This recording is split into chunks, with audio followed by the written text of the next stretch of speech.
I am Ferdinand Marcos, and I am the President of the Republic of the Philippines. I stand today on behalf of 110 million Filipinos. Hello people, hello words, and hello Philippines. It's me again guys, Let's Talk Vlog. Shout out sa lahat ng mga Pilipino sa buong kapuluan ng Pilipinas at sa mundong ibabaw. But anyway guys, kung nakikita nyo yung nakikita ko, yan po si Pangulong Marcos Jr. Pinangunahan niya ang pagboto.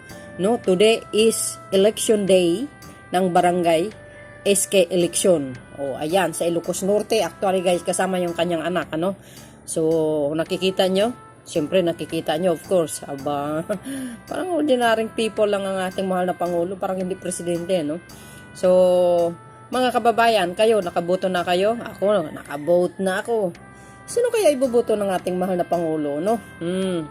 Alam nyo guys, ang eleksyon ay mahalaga. Kasi talaga namang yan ang batas eh, no? Kailangan may eleksyon talaga.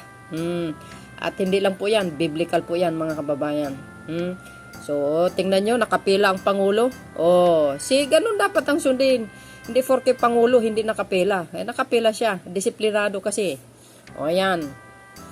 Tapos, thumb mark na. And, magku-QTex na talaga. Wow. So, ganun pa man mga kababayan. Tingnan nyo guys yung sa gilid ng bintana. Andun yung mga media. Pakinggan nyo po guys ang kanyang mungkahi, no? At don't forget to like, hit the button bell para lagi kayo update sa aking mga upload videos. So, yun guys. See you again. Bye. Baboos! Sir, first question from Miss Maricela Lili, TV5. Hi sir, magandang umaga po. Sir, hi, magandang umaga po. Sir, there are reports that vote buying is still rampant in other parts of the country. Although this is the mandate of COMELEC, ano po yung gusto nyong sabihin sa publiko? And second sir, how crucial is barangay and SK elections in terms of governance and midterm elections? Well, unfortunately, meron pa rin talagang sumusubok at nag-umiikot lalo na paggabi. Last night there were some reports even here in Ilocos Norte na may mga umiikot na namimili ng boto para dito sa barangay election. Well, syempre lahat ng yung mga kapulisan natin, yung mga COMELEC natin, ginagawa lahat para itigil na ganoon. Pagka makatanggap kami ng report, pinapupuntahan ko kagad ng police at saka ng COMELEC, especially in the hotspot areas. We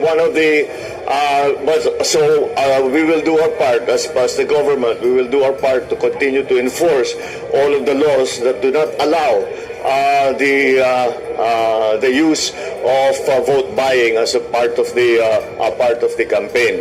Ang aking payo lang sa ating mga kababayan ay huwag nyo naman itatapon ang inyong karapatan na makapili ng inyong mga barangay official. Dahil alam nyo naman po na ang mga barangay official, ang mga kaharap ninyo araw-araw, ito ang mga tinatakbuhan ninyo para makatulong sa inyong mga problema. Kaya kung idadaan lang sa bayaran, ay hindi kayo mawawala yung boses ninyo at hindi nyo maipili kung sino ba ang dapat talaga na mamuno dyan sa inyong barangay at sino ba ang talagang makakatulong sa inyo na harapin ang mga iba't ibang problema na pang-araw-araw na hinaharap ninyo na dinadala ninyo sa mga barangay official. Huwag nyong itatapon ang karapatan ninyo na mamili kung sino ang mamumuno doon sa inyong mga lugar, sa inyong mga barangay. Correct. Sir, yung second question na po, yes. How crucial is barangay and SK elections when it comes to governance and midterm elections?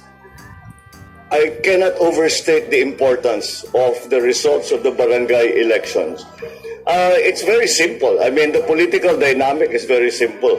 If, halimbawa, if you're running for mayor, and the majority of the barangay officials are on your side, are helping you, ay talagang malaking bagay yun. It will make it much easier to be elected is at the local level. But this applies all the way up to the national level, up to hanggang sa mga for the midterm elections, for example.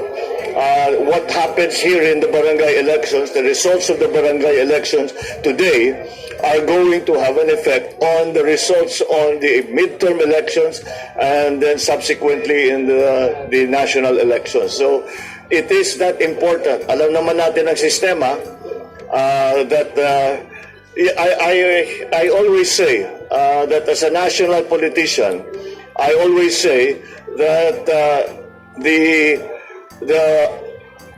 of all the elected officials, it's the barangay officials who can actually tell you, I will deliver this many votes.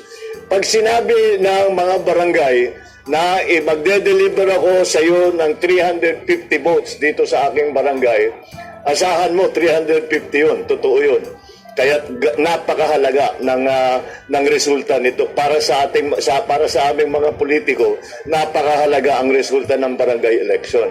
And that's why ang sa aming assessment, kuminsan nagiging napakainit ang barangay election dahil talagang crucial yan at it is held at a very intimate personal level. And that's why sometimes nagkakainitan ng husto. Kaya yun ang ating gustong iwasan. Salamat po, sir. Thank you. Thank you, Mr. President.